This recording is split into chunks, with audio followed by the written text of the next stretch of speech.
Cloudflare has grown to be more than where it started, a content delivery network. It started as a CDN, but now it's way more than that. But at its core, it's a content delivery network. And this global content delivery network, those guys face a lot of challenges, beautiful challenges, software engineering challenges that we can learn from. In this particular video, we'll talk about a beautiful article they authored recently, and it is how do they manage purging stale cached content on demand. They added this feature. They say, hey, you're a user, we cache your stuff by default, based on certain criteria. Right? If a user makes a request, we cache it, we put in our network, and then closer to the as close as possible to the user, to the customer. And then if that cache is expired or evicted because the freshness is out of date, the TTL has gone, we'll make a request to your backend application, which is basically, because that's what a CDN is. It's just a reverse proxy, really glorified reverse proxy with a lot of, bells and whistles. Right? So we will talk to your origin server, the backend server, and fetch a fresh copy, right? And that's the challenge. You, as a customer of Cloudflare, you pointed your domain to their IPs, and as a result, you give them permission to decrypt your content and cache it. Okay, so by doing that, they give you features to actively purge certain content. So let's say you're running a news site or currency-based site that the currency changes all the time, or things that is like hot data that get updated all the time. How does Cloudflare knows that something has changed on your backend application? You have to tell them, right? But it's only one-way communication. The backend doesn't communicate with the CDN. The CDN talks to the backend, right? So as a result, they give you a feature to purge this content, and that they can do it in their new design system in 150 millisecond entire globe. So if you have customers, if you're a customer of Cloudflare, your by default will lit up across the entire world. You'll have customers from India, Australia, America, Dubai, anywhere in the world. And they will have their local servers. Cloudflare will live in those cities and serve very close city by from the client making requests to your servers, which is very neat, right? And you will be given a feature to purge all of this content in 150 milliseconds.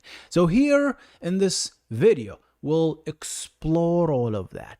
How do they do it? We'll go into this blog and just, I have few little bit doubt, little bit questions. We'll just enjoy this ride. We'll learn together.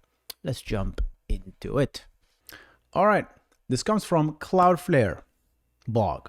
Instant purge invalidating cached content in under 150 millisecond, right? Authored by Alex Crevette, Trim Cornhammer, Connor Harwood. And 30 minutes read.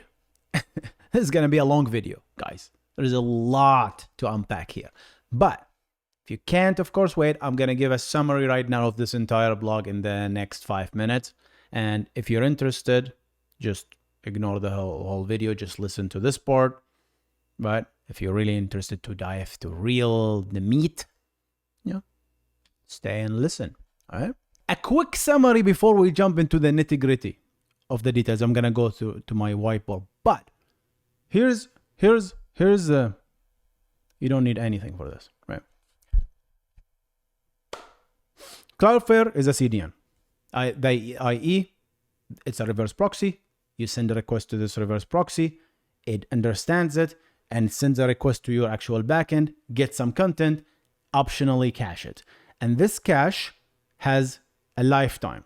How long is the tricky part? And this is their bread and butter. If I make another request, I'll be satisfied from the local CDN cache based on the request parameters and the request URL. If the request is like this and the header, the request looks like this, then I'm gonna hash it and find the file on disk, look it up, pull it back, and then respond, right? And every now and then I'll check back with the backend server and get a fresh copy. The major challenge CDNs found, like Cloudflare, is how do users that did put a TTL, like a time to live for this cache, let's say, hey, 5 minutes or 10 minutes, those users who want to actually purge those caches globally from the entire machines in the entire CDN network, how do they do that? So they offer the feature, say, all right, we're gonna do that. How do they do that? Here's the old system. The old system was based on a centralized database that is called Quicksilver, which they use to push configuration. That's it. How do we talk, all these data centers talk to each other? This nice replicated based database that's called Quicksilver. So you make a request to this Quicksilver database, which lives in the US, and then once the request arrives at this Quicksilver data center database, it will replicate to the entire globe. And they use that for purge request. So the user will send a purge request to this Quicksilver database, and this database will turn around and distribute all this purge requests across the globe. So everybody, all the data center will receive it. They will receive this purge request. And then they will start working towards the other part of how to purge the cache. We'll come to that. So it's a centralized system. The old system is a centralized system. They call it core-based, because it relies on the core data system, what they call it, the one in the US, to distribute, to replicate this. The other part of the old system is it's lazy purge, not active purge, i.e. when I receive a purge request, I say, all right, hey, someone just wanted to delete this file, right? It doesn't do that. It actually keeps that file there, and when a request comes in, we check with the purge requests that are there in the machine. Oh, does this file matches this purge request? Yes. Then okay, then don't return it to the user. No, because this is supposed to be purged. So don't actively go and search every single file to be purged, because one purge request can purge millions of requests, right? An example is purge everything that returns JSON. That's one example, right? Like everything that returns JSON right now, purge it. Just don't return it to the user. That's one request, right? So to do it actively is like, once you get it, go and delete everything that is JSON. That's very hard to do. It takes time. So that's active purging. They don't do that in the old system. They do lazy purging. Let's keep the purge request and then compare. And then if a cached response was detected, compare it against the purge request. Yes. If it's there, we remove it. If it's not there, then we'll return it safely to the user. Yeah. So that's the old system. Problems with the old system: purge history. This purge request history becomes very large. Why? Because they don't really know how long should they keep this purge requests for. Because one purge request can delete 1 million files. And one file, the eviction for one file is 5 minutes, the other one is 10 minutes, the other one is 30 minutes. So you don't know. So what they do is they keep it for the maximum eviction for the whole machine, which is whatever, 1 hour, 2 hours, right? So you can see that these purge requests can accumulate. As a result, queries become slower, read requests become slower, right? Disk space, you're taking disk space because you're saving these things instead of content, right? You're taking disk away from precious content, user content. So that's the problem. The other problem is this system that's called Quicksilver was not really designed for high intensity write and high intensive reads like this. It was designed for configuration. Like, hey, every week would change something and let's propagate it across the globe. Sure, that's easy. But if you design it, if you use it to make 1,000 requests per second, 10,000 million requests per second, million writes per second, like purges. Apparently, we're gonna learn, they became very popular. People submitted a lot of purges, they accumulate, they became a performance bottleneck. Another problem with this old system was latency, because it's a centralized system. So if I am in Australia, sorry, and I send a purge request, it has to go to the core server first, which is where the quicksilver main instance lives, all the way into the US. I'm submitting something to delete from my local system, of course, because I live there, right? But it has to go there to the US and then propagates all the way back to me. So the time it takes to send a request across the Pacific, comes back, and then start the purge, that's a big latency. So I would submit the purge request and I would go refresh, and I still see the old stuff. Refresh and I still see the old stuff because my local instance, my local data center didn't receive the message that I purged, because it has to go to the US and I'm back. And that's the problem of the centralized system. Okay. What do they change it with? They changed it with Coreless, they call it, or decentralized system. And they moved from a lazy purge to an active purge. How? They put a database on every machine. What database? RockDB. And I have a little bit of my doubts about that choice, because as we know, LSM trees are not really great when it comes to deletes, and purges are all about deletes. All these tombstones, what are you gonna do with them? So I'll talk about that a little bit. So they moved from this core-based lazy purge to a coreless, decentralized, active purge. The moment I receive a purge request, go there right there and then and delete everything. And how do I find all this, you might say? Well, we're going to index all this stuff. I'm going to build a database. I'm going to maintain this database locally. And I'm going to do all of this stuff.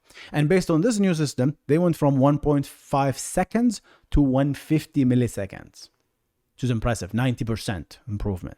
Impressive work in general. Of course, let's dive deep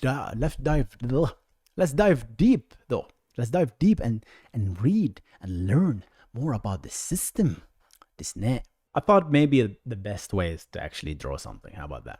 All right, so let's put the backend server here. Let's put the CDN here. But the CDN, of course, there are many servers, right? So it's across the globe. We have users, right? Users. So here's how the CDNs in a very primitive way works, right? So a client makes a request, and the final destination of the request is the CDN. Yeah, because as far as the client is concerned, it's talking to a specific domain. That domain points to the CDN, not your backend server. So if your website is a.com, right? This is the actual a.com that will be resolved to, right? This will be probably another domain that is the actual backend, and probably will be configured so that only these servers can reach the actual content, right? So you make a request and you specify, hey, this is my URL / blah blah blah, right? And then there's my request headers, and it goes to the content delivery network, to one machine eventually. And based on that, Cloudflare in this particular case generates what they call the cache key. And in the cache key, they keep track of that. And they do a lookup locally. So, all right, this cache key, it's probably the same file name, right? So, boop, just go. Is this cache key exist in this file, in disk? So that's a very nice thing. Open file, is it there or not? It's not there. Oh, it's not there. Let's go ahead and make a request to the actual backend server and get that actual content, because that's the source of truth. Once we get the content, we get a response, and the response has more data. All right? Has a lot of other information, such as how long should you keep this file? the type of the file, JSON, whatever, right? Because from the request, you can't really tell. You can sometimes, but not always. What is the type of the response, right? But using that information, it will write that cache key, which is, remember it for later. We only know it based on the request header information and the URL. That's it. And we write a file. So the next request that comes in from a client will hit the cache and we get a response, right? That's basically it. And the same thing, a customer from India will make a request. Forget about India, just the same location. If I make a request, right? Let's put another customer in the same area right here, for example, right? Same region, for example. In this case, it's going to be a green arrow, right? Because it's cached. That's how I just imagined it. So you're going to send a request. It will hit the cache because based on the request URL and the request header, we generate this hash, which is the caching key, and then we look up locally, boom. It's not really, there's no databases yet here. You'll learn that there will be in the future, but that's just how things work, right? So, and then you get a response. Very nice. There's, of course, chances that this cache file also has a time to live. Freshness, they call it. So if I make a request here, it hits the cache, but the CDN checks, oh, wait a minute, actually, based on the TTL, which is, again, part of the response, we just discovered after opening the file that, hey, actually, this is now need to be evicted. So, boom, let's kick it out. Right? So now we will still have to go to the server and fetch it, despite we have a cached copy, but it's expired.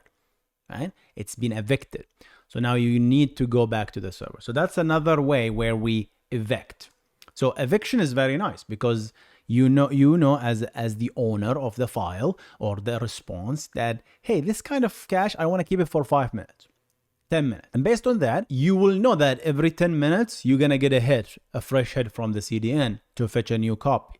So just that is actually might be enough for certain cases. Right? Just having a nice eviction policy, nice timeout, you're good to go. But for some customers, even that is not enough. Because yeah, I tell you that every 1 minute, if I put it too low, if I put the freshness too low, then the chattiness between the server, the CDN and the server will be very high and you'll be flooded with requests. What you do is that you put a high level freshness, TTL, with the hope that there is an ability on demand purge. Purge. You see the movie, The Purge? Purge. You get a purge. So who's purging here? It's a customer thing, not a user. A customer, I am the owner of a.com and I want to purge a single file. Purging a file specifically is easy, you know? Because how do you purge a file? It says, hey, CDN, this by cache key, that means this part, if you receive this request, right, or this particular set of headers, I want you to purge any files that generate this particular cache key, right? So you would find what the cache key is as a user. When I say user here, I mean the owner of the site. And you say, hey, Cloudflare, purge this cache key. And it's easy because that cache key, as long as the main problem is distributing the request to every single data center in the world. So here's how they initially did it. So once I send a purge request and it arrives in my data center as a user, right? It's like, hey, I want to purge this file, please. This is my cache key. Go purge it. Right? Let's not talk about the complex purges now. Let's talk about simple purges. Right?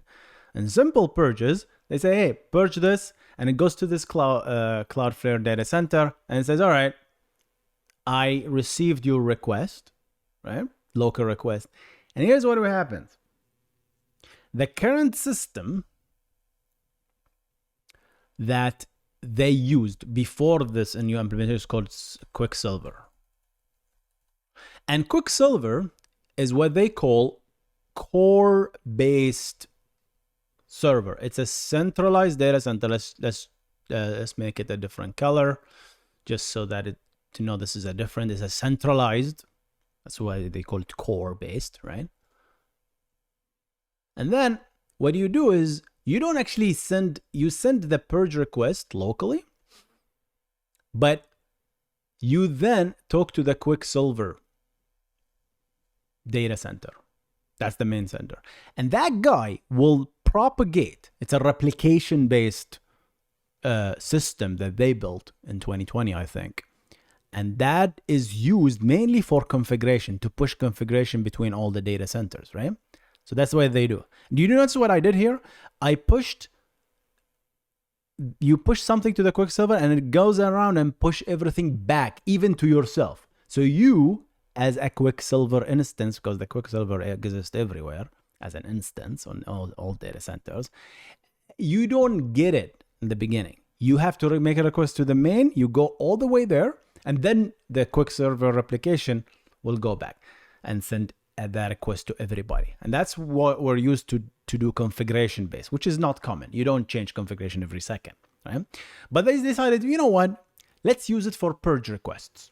So if I get a purge, let's send that purge request, and then let's propagate this purge everywhere. Boop, boop, boop, boop, boop, boop, boop, boop. What's wrong with this? Well, I'll tell you what's wrong with this. Latency is what's wrong with this. So assume I am here and that's the example they give. I am here in Australia. And you have to say Australia if you're an American with a sh. Australia. That's something you'll learn. And you have to also misspell Australia. You know? You'll learn that, I think this is only an American thing. No, not English in general, right? So this S is pronounced sh in certain situations. And you just learn, like strawberry. You never say strawberry. That's just ridiculous. You know, it's strawberry. You have to sh. You know, I can think of some other examples as well. Australia. So Australia is here, while the core center is actually where? Can you guess? It's in the US, right? That's the core quicksilver instance, which does the replication. Right? So if I'm sending, and maybe I have to do it, can I extend this thing? Probably, yeah. This is not going. It's probably not a pretty thing. So I make a request. I am in Australia and send it all the way across the Pacific, gets to this instance, and then propagates back until it gets back to me. Only then I learned that, oh, by the way, I just purged this file. I am there. I know the file that need to be purged. I made the request, by the way, right? But local users in Australia will not learn until we take all of that hit. Go, whatever that is. It's okay, I think 2 seconds, right? Average 2 seconds, 1.5 seconds. You go all the way there and then come back. So there is a huge latency. Now, if you're the US, you'll immediately get that purge request, right? But if you're not, then there's this delay. And that's what they're trying to solve, right? So that's one problem, the latency. Boop, boop. This is what they call the core purge, because you're basing on a core server to do that thing, right? The other problem is these purge requests are not so simple. Those purge requests are not always so simple. And they just build those features, you know? I suppose most complexity in software engineering is introduced by features we add. Always. You think that, oh, it's just a nice thing. Let's add this feature.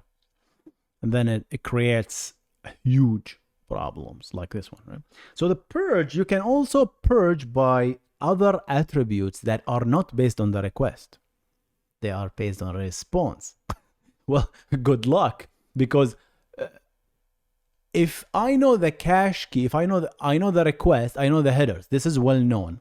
And if I know these two, I can quickly find the cache key and I can quickly find the file.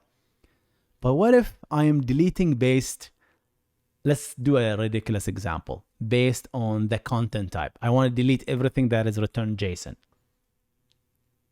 I just want to do that. Like, hey, don't trust anything JSON, cache everything that is, purge everything that is JSON. You know, not every time the content type is sent on the request side, right? It's always on the response, right? In this particular case, how do you know? You have to crack down to open the files, the actual cached content to know the content type in order to purge it. So, and that also means it's not one-to-one anymore.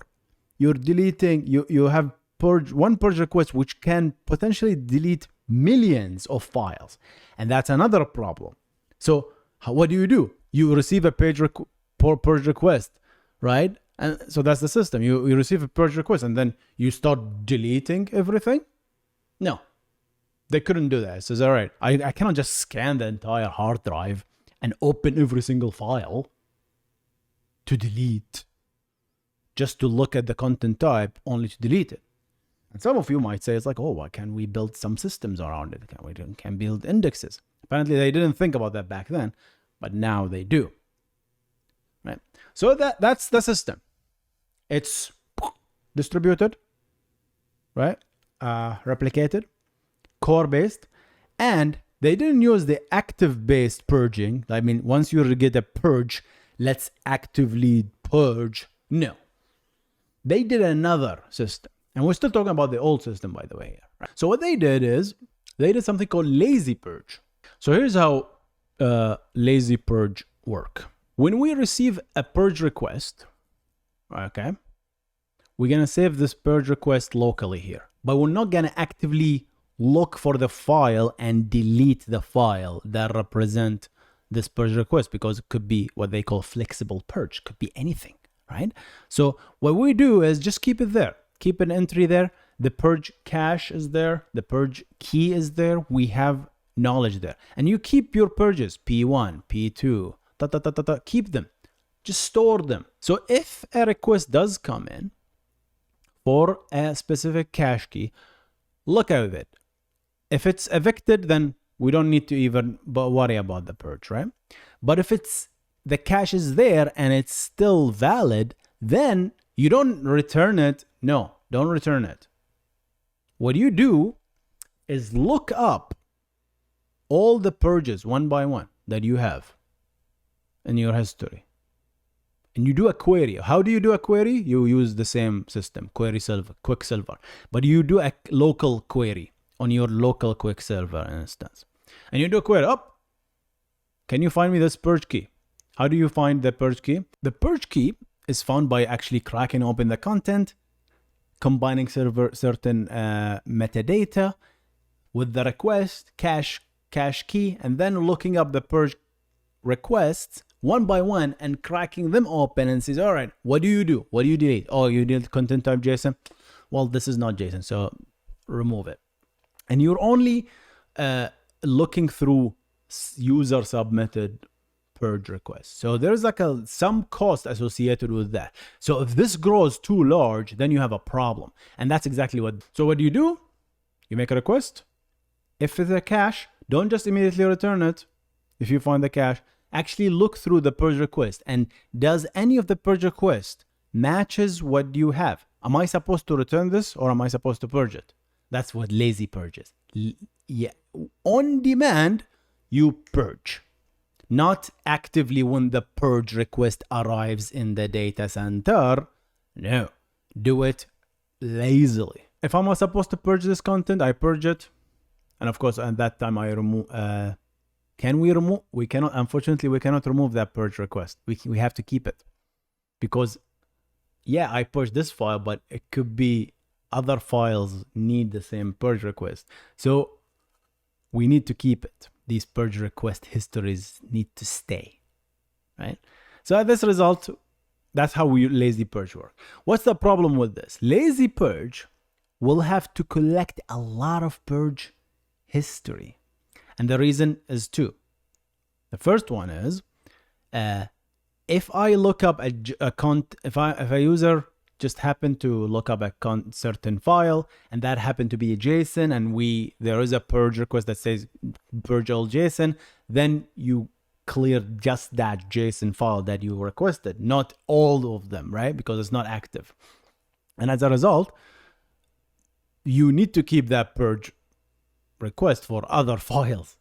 So what happens is, that's one reason you need to keep this purge files, right? The second reason is, we really need to keep the purge request until the maximum eviction time for the entire machine. Why is that? It's because we don't really know when a purge request comes in, how long should I keep it for?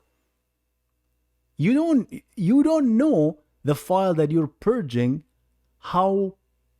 what's the TTL for that? You don't know that, because that information is in the file itself, which you don't have access to when you made the purge request, remember? Because you said, hey, purge all the JSON, but one JSON file can have a 5-minute TTL, another JSON file can have 20 minutes TTL. How do you know? So you keep it up till the maximum, which increases this retention. You keep a lot of files. A lot of files means a lot of searches. That's another problem. Purges started coming a lot of purges, because users started using this feature. And Quicksilver, this was not designed for, high intensivity, right? It was designed for configuration. Remember, it was just, hey, change this. I don't know. The cache for all servers are now maximum 1 hour. Let's change it. And you don't change this every minute, You change it like every day, top, week, monthly, Configurations don't change that often. They do, but not like hourly or every second, right? But purges, on the other hand, apparently they come a lot. Lots of purges. Users started making a lot of purges, causing a lot of problems. And this puppy, couldn't handle the intensive writes, because it wasn't designed for intensive writes. So we went from, that's the system, that's the old system, lazy purge, core based. There's a centralized, let's call it centralized. I don't know why I call it core based. It's just so I can barely pronounce anything in English. So core based is very difficult to pronounce. So centralized lazy purge system, which takes 2 seconds, 1.5 seconds, which isn't bad, by the way, but it doesn't scale. Oh, another problem. Yeah. Oh, we're just listing all the problems. At this point, I just did the whole blog. I don't know why I should go through the blog anymore. So another problem is, as this purge started to grow, this becomes like a massive, storage problem on the local machine, which takes, of course, if you store a lot of stuff, right? It takes from the disk space, which is supposed to be there for what? For user cached content. Now you're storing all this purge stuff, right? And you have to keep it for a long time. Why? Because you don't know how long you should keep it. Right? And that's the problem. Right? And all because it started with this feature that's called flexible purge. Purge everything based on the response type, not on the request, right? Probably if they kept the system simple, and I don't know if customers would accept it, of course, I don't know anything about any of this, right? It says, hey, sorry guys, we're not gonna build a purge-based system based on the response type. You figure out what is the request URL, what's the request header, and we will purge that very efficiently.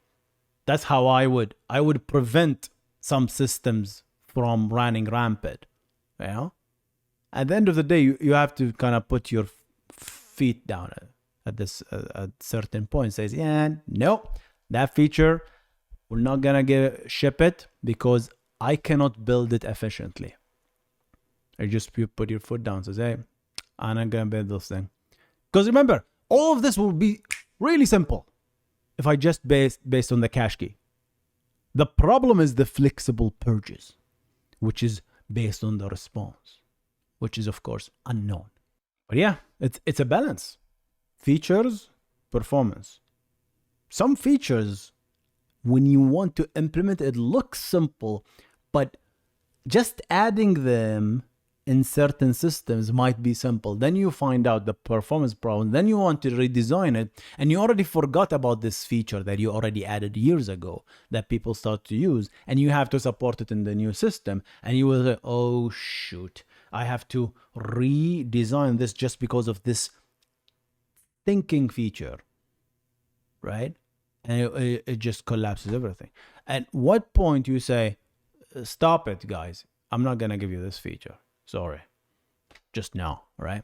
But anyway, they figured it out a way, and honestly, I'm not convinced. It's fast, 150 millisecond, but you gotta know what that means, right? When I tweeted about that, I didn't read the whole blog, of course. 150 millisecond, this new system. We're going to talk about this new system in a minute. So that was the old system. We just talked about the old system. All right, now that we learned about the old system, let's go through the blog and kind of skim through these stuff.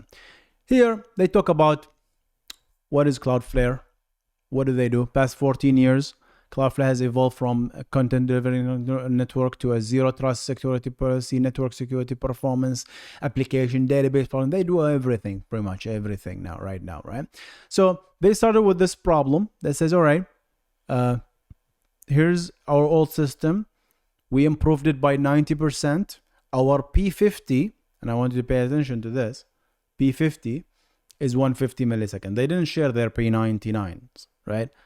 Because I expect their P99 to be very slow based on just the design, the current architecture, right? I expect it to be larger. But yeah, still 150 millisecond is amazing as an average, of course. So now we're talking about the new system. So they ditched Quicksilver for a direct peer-to-peer communication here. So yeah, regardless, they want to move completely to a peer-to-peer distribution. So they tried it with the Purge by URL and it worked, and they want to move flexible purges, which is the, you know, by cache tag, as we talked about, by the response type.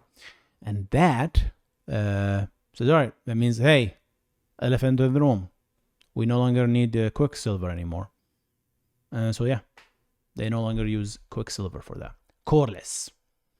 Right? So that means if I write something to my local purge, to my local data center as a purge request, immediately just fan out and just talk to your neighbors and let them know. Simple enough system. And I'm pretty sure the system already exists there. So there's no more Quicksilver. They don't use it anymore. To purge, they send a purge request to the local data center, and immediately they start the purging process right there and there. And then the purge will send it to the neighboring data center. This will send it to this, and this will send it to this. And it will just talk to the rest of data centers. That's the peer-to-peer model. So that's how they do it, as what they call coreless purge. The other thing is they're flipping purge on its head and make it active. So here's how they do it. This is interesting. This is where I probably have the most to say here. We decided if we're going to replace our storage system, we should dig into exactly what our needs are and find the best fit. It was time to revisit some of our oldest conclusions to see if they still held true. And one of the earlier ones was that proactively purging content from disk would be too difficult to do efficiently given our storage layout. So that was a problem. Remember, we talked about this in the beginning. I have one purge request that deletes all the content type JSON. Just delete everything. How do you find first anything that content type JSON? Right? How do you even know that? Right? Well, the answer is really simple, guys. We know how databases. Indexes is the solution. Like you index. It's like, all right, look up this. You reverse lookup. You build an index, you maintain an index, and you index on the content type, on the cache tag, whatever they use, right? For this flexible, and then start building an index. right? And I'm not going to go through the details here. They went through, like, should we do the index on the data center level, or should we do an index on the cluster level or on the machine? So they end up doing it on the machine itself. So they decided to go with an index. What is this index, right? Per machine index. What is this? After conducting a thorough analysis, we were convinced that the design would work. With a clearer understanding of the anticipated read and write throughput, we started looking at databases that could meet our needs. After benchmarking several relational and non-relational databases, we ultimately chose RockDB, which, as you might know, is a project that Facebook started, and it's based on the LSM trees, log structure merge trees, as opposed to B+ trees. A high-performance embedded key store value, we found that the proper tuning, it could be extremely good at type of queries. So they need to tune it, of course, for this workload. But let's talk about this a little bit, because LSM trees are really good for inserts. Every time I insert, I build these in-memory SS tables, and then I merge them and I write always at the end. We never go to the same page and update in place unless we compact. So as opposed to B+ trees, when you insert, you're always going either to the same page in your insert, which an insert is, what's an insert? An insert, you take an existing page, you write something to it, and you flush the whole page. That's what an insert is. So you're taking the same thing and you flushing it to disk, whatever, 16K, 8K, depends on the database type, and you just flush. So SSDs don't like this very much. If you're taking the same place and you're flushing updates in the same place, because what that does is you're essentially creating, because even updates or in SSDs are just inserts and a remap, right? But you're creating, and then that creates a new SSD page. It's a little bit less than that, and then remapping the LBA to the new physical page, and then you do that. So you're leaving a lot of garbage, stale pages, which need to be, what is it called? Not vacuumed. Garbage collected, GC'd the SSD, which is kind of this problem. Now, how big problem is that? It's just, if you have a wall, which you do in B+ trees, you really write sequentially to the wall, and all of these updates only happen in memory. And how often are you flushing those pages? Just delay this thing, right? The whole thing is just cache anyway, right? So it doesn't matter. So, to my opinion, I think B+ tree would have worked fine. Because, like, hey, just literally just write everything to the wall and keep all the pages as long as possible in memory. Sure, if we crash, it's a cache. Who cares, right? Just assume everything is invalidated. Like, how often are we going to crash? The problem is, if we crash, we'll have to rebuild everything from the wall, which takes time. Startup takes time. So the problem with B+ trees is this constant updating of the same page or other similar pages, which translates to a write and a remap. And we're leaving garbage for the SSD to clean up. You're not going to have this problem with LSM trees, because you always insert with LSM. There is no like look up and update the page in place. Does that make sense? So with B+ trees, this can be avoided, right? Just, we have this thing that's called the wall, write ahead log, right? The write ahead log is a very nice sequential data structure, which keeps track of the changes in a sequential manner.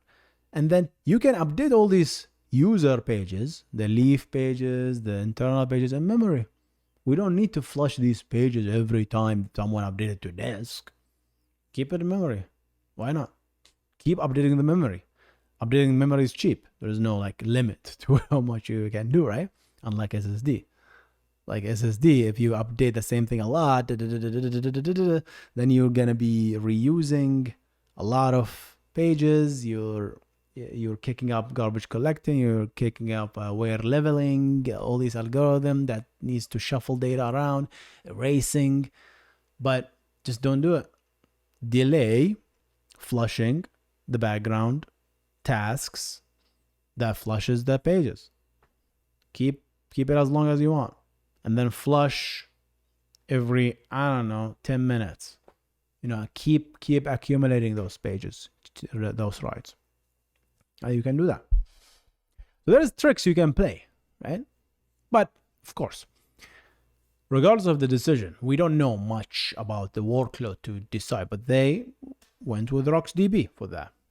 And I have one concern with RockDB, really. And that concern is deletes. Right? LSM trees doesn't do well with deletes. They create what is called tombstones. And if you do a lot of deletes, which Purges will do, I'm just interested to see the numbers. Like, what if there's a purge that deletes 1 million files? Those deletes are inserts in LSM. They're just new files that will get inserted as tombstones. We don't go to the same place and insert. We just insert tombstones. And now, what happens to reads that clashes with tombstones? I'm reading a cache file that happens to be deleted. That is expensive. So what is the cost of that? And we've seen this with what is it called, the Cassandra, actually. I think I made a video about that, where they have like massive tombstones, and they're just running through so many tombstones records during reads, which makes reading really slow. So I'm interested to see these numbers, and at the worst case scenario, how does it look like? Because from what you're gonna notice, putting all together, how much left? Payoff. Yeah. So this is what they have here. Let's go through this. I think we have everything, right? Did we talk about everything? We gotta talk through the numbers. Yeah. They called this new database. They built it on top of with Rust, of course. Has to be Rust. CacheDB was born. They create a new database because we don't have enough databases out there. We need a new database, of course. It's called CacheDB. Was born.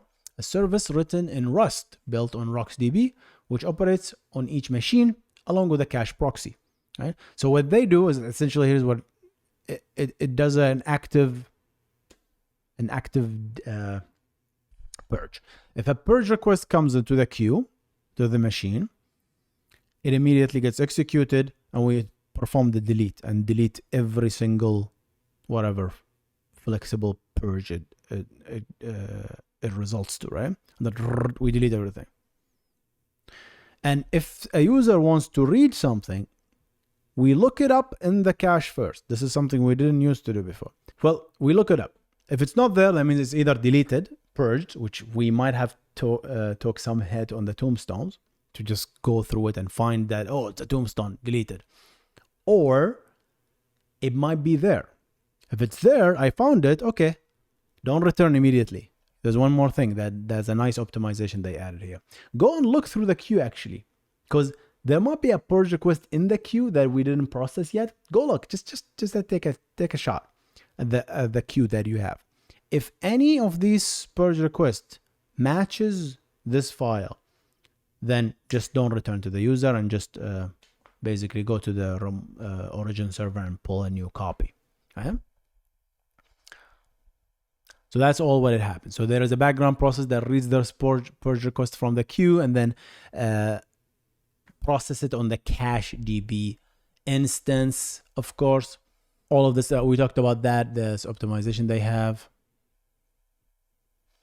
So this means purges will prevent the cache proxy from returning a match cached file as soon as the purge reaches the machine. So once we reach the machine, even if the purge is not processed, we still can cache these cases, which is amazing, right? Because those purges can be in the queue still, right? Even if there are millions of files that correspond to the purge key and takes and takes a while to actually delete them all from disk. It's amazing because not only you need to delete them from the index, because there is a data structure that is indexed, then you have to turn around and actually physically delete them from disk too, right? And that can be scheduled, I think. You don't have to synchronously go and delete those files, right? You can just keep them there. As long as they're deleted from the index, you're safe because your index is the source of truth. But this is the Coreless Purge. You go, you talk to your local instance, and then that local instance distribute the purge, and you use CachDB fan out worker to fan out everything, all these purge requests, and talk to all the other CachDB instances. And that's how Coreless work. So they're saving, with this new approach, they're saving 10x the storage, which is amazing. And we're getting 150 millisecond. But here's the catch. It's P50 on the 50th percentile, right? So there's the benchmarks. So the benchmarks on the 50, that's the average. On the Coreless approach, you can see that the average is 150 millisecond. In the core-based, which is the Silverlight, the quicksilver approach, some of you might not know what Silverlight are. That's, some of you might laugh. But quicksilver approach is 1.5 seconds. Yeah, 90%. But guys, I'm interested to see the P99 numbers, because I believe that will tell us something else. And I like to compare the P99s of this guy versus the P99 of the Coreless. And I have a slight suspicion that Coreless will be slower at the P99 than core-based. Why? Because there's just more work to do. We're adding more work. There is a database to be maintained locally. There's an index. And there is active purging, which takes time. It depends on how they delete files. I really hope that they don't synchronously delete the file right after they purge, they execute the purge on the index, because it will be really slow, right? They have to schedule the deletes on an asynchronous thread. They have to, right? Otherwise, these I can see easily 10 seconds, 9 seconds for complex purges that delete millions of files. Just imagine. Just say, hey, go and delete million files globally. No way it's gonna take 150 milliseconds. Come on, right? Just the network alone. This is probably just the network alone, right? Just okay, go there, in and out. Take this much, right? But even though, right, this time, it's amazing that this took 1.5 milliseconds. That's just because that's the cost of quicksilver, right? Because we're distributing everywhere, and we're going all the way to the local, to the core server and back. But then we don't really do much. Once we receive the purge request, that's the cost of the network, and that's it. So that sub millisecond, that's the entire cost. The quicksilver is the latency. Then we don't really do much with lazy purge. Lazy purge is very cheap, right? Lazy purge, if I received a purge request, I just keep it there. The next request, I do a tiny query to query quicksilver, which takes, as they say, few microseconds. It's going to be interesting to see those numbers, but I really think it's going to be slower. I can't imagine active purging be faster than lazy purges. I just can't imagine that, right? I don't know, guys. What do you think about all this? It's interesting. I love it. I love that we have this, but I think there is so much missing here. It's just, to me, there's so much missing. One more thing I would like to add is yeah, regardless of the database you're gonna use, right? Just deleting million rows from an index takes time, right? It's really slow to delete, right? It's just, hey, go delete a million, purge. Yeah, purge million result. Maybe like million is just unrealistic, but who knows? Maybe it exists. Whether you do it through LSM or BTree, there must be like, there will be a difference between the two. I can see B+3 being faster in reads than LSM, but possibly slower in writes. Like when I deleting a million from B+3 versus an LSM, it's just not a simple question to answer, right? Because LSM will just, it will just insert a bunch of stuff.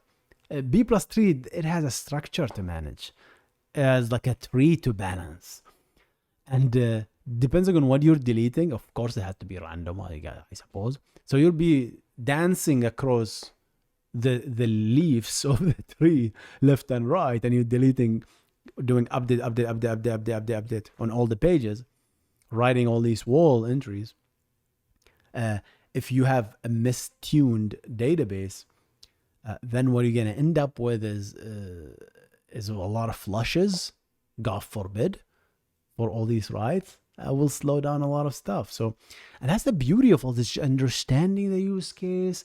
And they probably thought about all of this, and they have answers to all of this, right?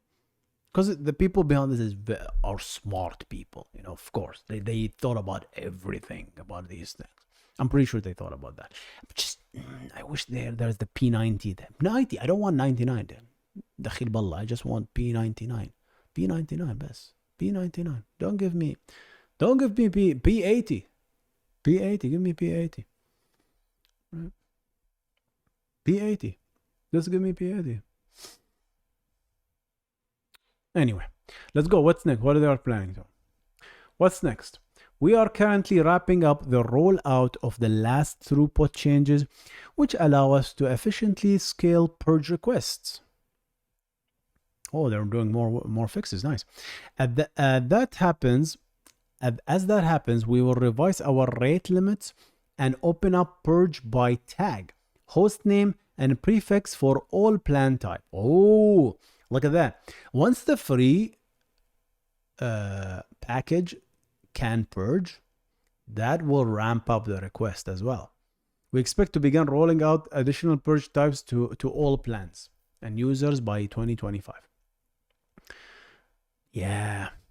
In addition, in the process of implementing this new approach, we have identified improvement that will shave a few more milliseconds off of our single file purge. Currently, single file purge have a P50 of 234 milliseconds. However, we want to and can bring that number down to 200 milliseconds. How is that slower though? How's single file is slower in Coreless? Wonder how is that? Like, here's what I want to know in these numbers. Like, what is network latency? What is the time being spent locally? Yeah, what is the network latency versus what is the time for this purge? Yeah, interesting stuff, guys. What do you think? That's basically it for me. That was a long video. We learned so much. Right, let's summarize it. What do we have? What do we have, guys? Let's summarize this video. So as a summary, what they did, they had a system where they have a centralized system where they talk to this central node, and that central node replicates the purge request to everywhere, which then let every single data center know to purge those caches that we need to purge. The problem with that is the latency of the network. So they changed that from a core-based centralized system to a peer-to-peer network. So it's all right, I'll talk to my system, you talk to this, you talk to, let's talk to each other, and then under 150 millisecond, everybody just got the purge request. The other change they made is they changed from lazy purge, i.e. let's send the purge and then immediately quit, And when a user actually makes a request, look up and then start the purge, only when you actually have a match, right? So lazily start purge. So versus now, they do an active purge. Once the purge is received to the machine, immediately it's getting processed. Yeah, it puts in the queue, but this is just gets processed. And we have now an index, a local database. You know what I like about all this? Just all the challenges that people run through. And just you try to be in their shoes and trying to work through the problems. And there are really not a single solution for any of this. There's just many ways, to skin this thing. And who's to know that which one is the best approach, to be honest, right? All right, guys, what do you think about all of this? That was a long video. We learned a lot. I am very excited to learn about all of this stuff, just to read about all this stuff, to learn so much, just techniques really here. There's so many ways to solve this. And it's just fascinating how everyone thinks differently. See you in the next one.